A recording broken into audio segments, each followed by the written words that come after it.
За та улаан гэрэл дээр ингээд зогсож байгаа бодё машинтайгаа. Тэгвэл хойноос чинь нэг машин очиод мөргөчлөө. За тэгсэн чинь нөгөө нэг хойноос мөрөхөр таны буруу биш. Нөгөө хойно мөргсөн машины буруу болж байгаа юм. За тэгээ дараад нь даатгалаа. Нүхэн төлбөрөө авчлаа. Тэгээ цагтаа ирээ таны буруу биш юмаа гэд одоо шийдвэр гарчлаа. Тэгсэн чинь 3 жилийн дараа ч юм уу тэр машины эзэн элбэг дорч таарлаа. Тэгэнгүүтээ нөгөө нэг хууль хүчний байгуулалтаа хувилдаад үгүй ер нь та мөрөгцсөн биш шүү. Ухраад мөрөгцсөн биш тэгээд тэг шийдвэр гаргуулчлаа. Магадгүй тухайн үед бол та бүхэн санаж байгаа нэг сагсаа гэж прокурор ирсэн мэдхүү.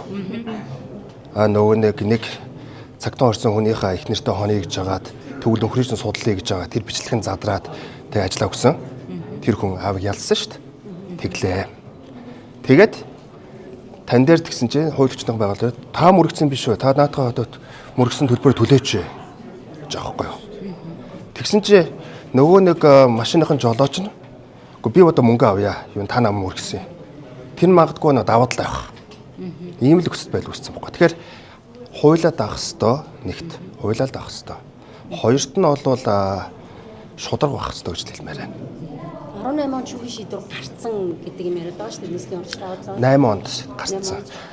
Дээд шүүхийн шийдвэр гарцсан. 12 онд бол нөгөө нэг өснөө захиалгын шүүхийн шийдвэр гарсан. Тэгэхээр бид нэр яах ёстой вэ гэвэл ердөө л хуулиа даах ёстой, хоёрт шударга байх ёстой. Би нэг юмд итгэлтэй байдгийг.